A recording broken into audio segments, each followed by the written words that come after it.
Hello, स्वागत है आपका सुषमा स्टडी में। आज हम पढ़ने जा रहे हैं महात्मा गांधी जी के जीवन परिचय के बारे में, उनके आंदोलनों के बारे में, उनके द्वारा की गई यात्राओं के बारे में और साथ में ही दुनिया में किए गए उनके महत्वपूर्ण कार्यों के बारे में। तो वीडियो को आप शुरू से लेके अंत तक जरूर देखना और चैनल को लाइक, शेयर और सब्सक्राइब भी करना। तो चलिए जानते हैं महात्मा गांधी जी के बारे में।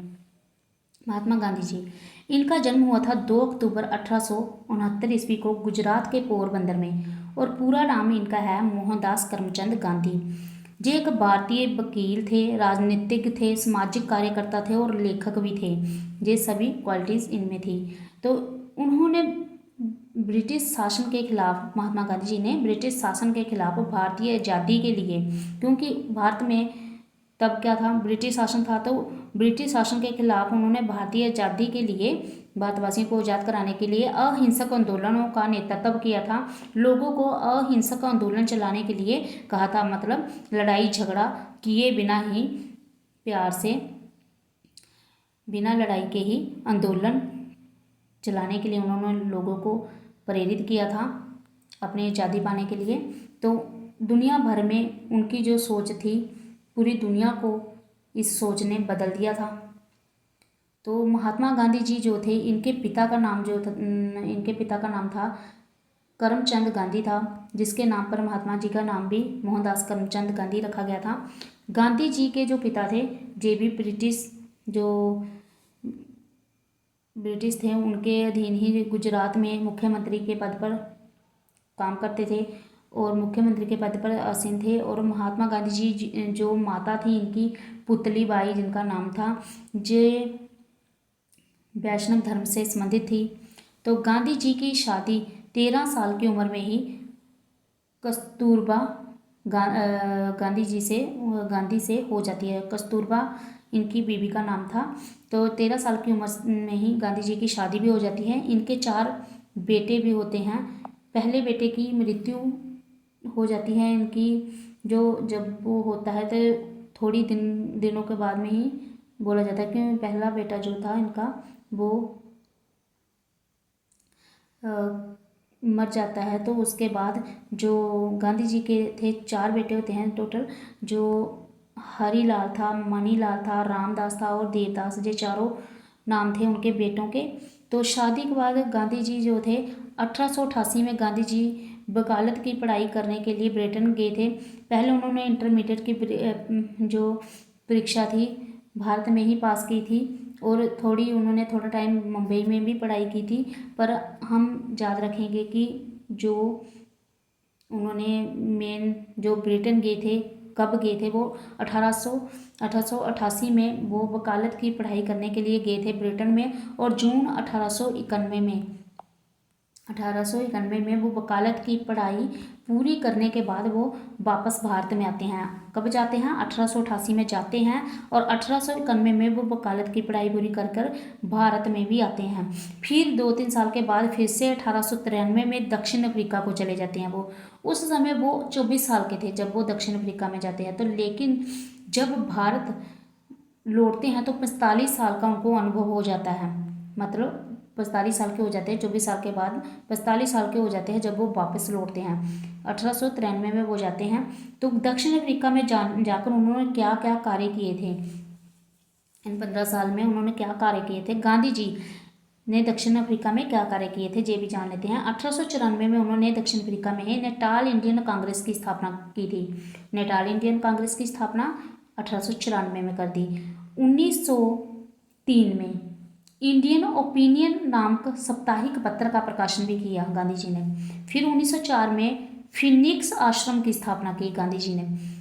ये सभी दक्षिण अफ्रीका में जो कार्य किए थे उन्होंने, उनके बारे में जान रहे हैं हम।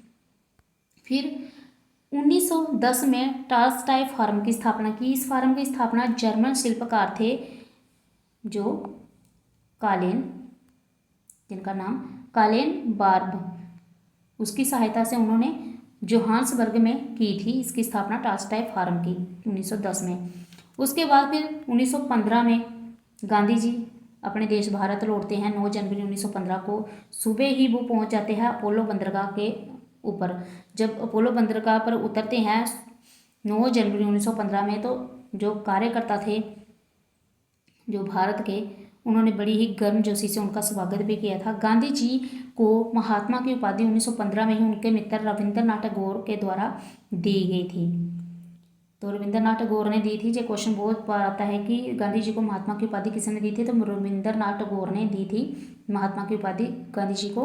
नेक्स्ट है 1916 में गांधी जी ने अहमदाबाद के करीब साबरमती आश्रम की स्थापना की थी। तो कब की थी गांधी जी ने, ये भी याद रखना है, 1916 में साबरमती आश्रम की स्थापना गांधी जी ने की थी। अहमदाबाद के करीब है जो। ब्रिटिश सरकार ने गांधी जी को कैसरे हिंद की उपाधि, कैसरे हिंद की उपाधि ब्रिटिश सरकार ने दी थी गांधी जी को। गांधी जी ने नवजीवन गुजराती एवं जंग इंडिया अंग्रेजी का संपादन किया था। तो ये पत्रिकाएं थी गांधी जी की, नवजीवन जो गुजराती में थी और जंग इंडिया जो अंग्रेजी में थी। ये संपादन भी गांधी जी ने किया था। और ये भी बताना भूल गई कि कैसर ए हिंद की उपाधि जो थी गांधी जी ने उनको वापस भी लौटा दी थी। जो अंग्रेजों ने उनको, ब्रिटिश सरकार ने दी थी, वो वापस भी की थी गांधी जी ने उनको। तो जंग इंडिया अंग्रेजी में था, तो जो नवजीवन था ये गुजराती में था, जिनका संपादन गांधी जी ने किया था। ये पत्रिका थी। हरिजन पत्थर नहीं, जहाँ पर पत्थर आएगा पत्थर, हरिजन पत्थर का प्रकाशन जो है 1933 में प्रारंभ किया था गांधी जी ने। हरिजन पत्रिका ये भी किसने किया था प्रारंभ, ये पत्रिका ये भी गांधी जी द्वारा की गई थी 1933 में, हरिजन पत्रिका। नेक्स्ट है गांधी जी ने जो अपने गुरु, राजनीतिक गुरु बनाया था, किसको बनाया था, गोपाल कृष्ण गोखले। तो गांधी जी के गुरु का नाम तो बहुत ही ज़्यादा इंपॉर्टेंट है कि गोपाल कृष्ण गोखले जो थे गांधी जी के राजनीतिक गुरु थे, जिनसे उनको राजनीतिक के बारे में जो भी प्रेरणा मिली थी। नेक्स्ट है गांधी जी ने दुनिया भर में नागरिक अधिकारों और आज़ादी के लिए आंदोलनों को प्रेरित किया था। और इनके ही प्रमुख जो आंदोलन है वो 6 प्रमुख आंदोलनों के बारे में हम आगे जान लेते हैं। सबसे पहला है चंपारण सत्याग्रह, जो सबसे पहले शुरू होता है चंपारण सत्याग्रह होता है, जो 1917 में हुआ था। चंपारण आंदोलन बिहार के चंपारण जिले में गांधी जी द्वारा साल 1917, ये उल्टा लिखा गया है, 1917 में शुरू हुआ था। और आपको बता दें कि चंपारण आंदोलन भारत का पहला नागरिक अवज्ञा आंदोलन था। इस आंदोलन के जरिए गांधी जी ने लोगों के अंदर के ब्रिटिश हुकूमत के खिलाफ विरोध को सत्याग्रह में बदलने की कोशिश की थी।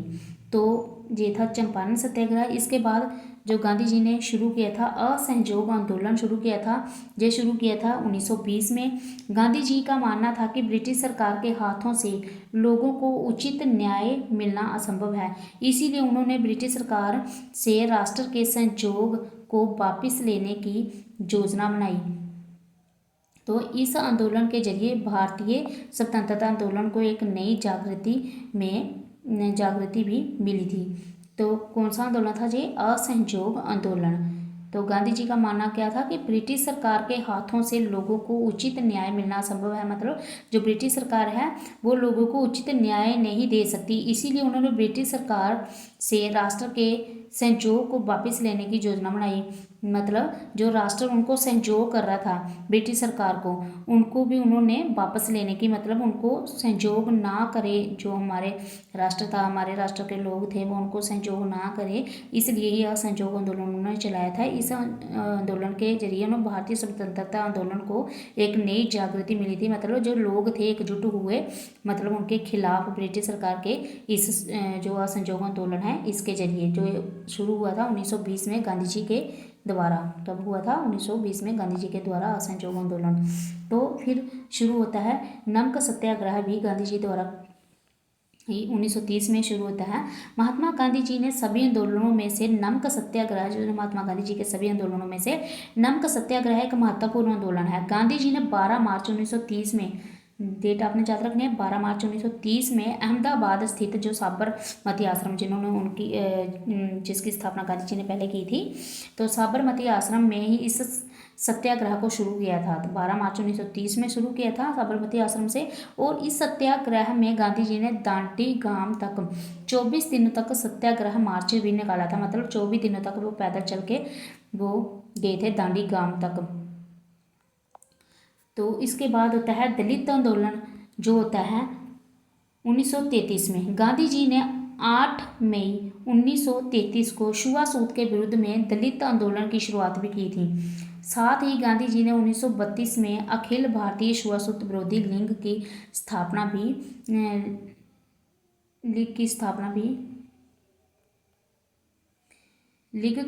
भी की थी। गांधी जी ने 8 मई को 1933 को छुआछूत के विरोध में दलित आंदोलन की शुरुआत की। साथ ही गांधी जी ने 1932 में अखिल भारतीय जो छुआछूत विरोधी लीग था उसकी स्थापना भी की थी। आगे है भारत छोड़ो आंदोलन। भारत छोड़ो आंदोलन जो था ये 1942 में शुरू हुआ था। गांधी जी ने 1942 में भारत छोड़ो आंदोलन की शुरुआत की थी। इस आंदोलन की शुरुआत ब्रिटिश सरकार को भारत छोड़ने के लिए की गई थी। तो जो ब्रिटिश सरकार थी उनको भारत छोड़ने के लिए ही इस आंदोलन की शुरुआत हुई थी। इसके साथ ही एक सामूहिक नागरिक अवज्ञा आंदोलन जो करो या मरो आरंभ करने का भी निर्णय लिया गया था। तो करो और मरो का नारा भी किसने दिया था? महात्मा गांधी ने। ये भी आपने याद रखना है। तो ये जो नारा है इसके आधार पर भी एक आंदोलन शुरू करने का फैसला भी लिया गया था भारत छोड़ो आंदोलन के साथ ही। फिर खेड़ा आंदोलन होता है। तो खेड़ा आंदोलन जो होता है वो होता है 1918 में। 1918 में जब गुजरात के गांव खेड़ा में बाढ़ आ गई तो स्थानीय किसानों ने शासकों से कर माफ़ करने के लिए अपील की कि बाढ़ आने की वजह से उनकी फसल खराब हो गई थी। तो किसान जो थे, जो ब्रिटिश शासक थे, उनके आगे अपील करते हैं कि हमारा कर माफ़ कर दिया जाए, जो फसलों का उनको कर देना पड़ता था। जहां गांधी जी ने एक हस्ताक्षर अभियान शुरू किया, जहां किसानों ने टैक्स का भुगतान ना करने का संकल्प लिया है। और एक जो उन्होंने हस्ताक्षर अभियान शुरू किया गांधी जी ने, जिसमें भी किसानों ने टैक्स ना भुगतान करने का संकल्प लिया। इस कारण से 1918 में सरकार ने अकाल समाप्त होने तक राजस्व कर के भुगतान की शर्तों में ढील दी। तो जो गांधी जी थी इनके द्वारा ही ये कदम उठाया गया था, जिसकी वजह से जो सरकार थी उन्होंने जो कर लेते थे उसमें उनके भुगतान में जो थी ढील कर दी थी। तो गांधी जी ने इस तरह लोगों का बहुत ही ज़्यादा साथ दिया था। जो भारत के लोग थे उनका बहुत ज़्यादा साथ दिया था। अपने देश को आज़ाद कराने के लिए बहुत ज़्यादा महत्वपूर्ण भूमिका निभाई थी गांधी जी ने। पर गांधी जी जो थे इनकी जो बाद में गांधी जी की जो मृत्यु हो जाती है वो 30 जनवरी 1948 में ही जो दिल्ली में 30 जनवरी 1948 में गांधी जी की मृत्यु हो जाती है। इनकी मृत्यु जो होती है वो दिल्ली के बिरला भवन में नाथूराम गोडसे ने गोली मारकर इनकी हत्या कर दी थी, जिसकी वजह से इनकी मृत्यु हुई थी। तो देश जब हमारा आज़ाद हो जाता है तो उसके 1 साल बाद ही इनकी मृत्यु हो जाती है। इन्होंने देश आज़ादी के लिए बहुत ज़्यादा महत्वपूर्ण कार्य किए थे, पर देश के आज़ाद होने के 1 साल बाद ही इनकी जो है मृत्यु हो जाती है, उनको इनकी हत्या कर दी जाती है। तो जो बोला जाता है कि जो नाथूराम गोडसे और साथ में नारायण आप्टे थे, 2 व्यक्ति थे जिन्हें गांधी जी की हत्या के जुर्म में उनको फांसी की सज़ा भी दी जाती है। तो ये था गांधी जी के बारे में, उनके जीवन परिचय के बारे में और उनके आंदोलनों के बारे में। तो नेक्स्ट वीडियो देखने के लिए मेरे चैनल को लाइक, शेयर और सब्सक्राइब कीजिए। Thank you.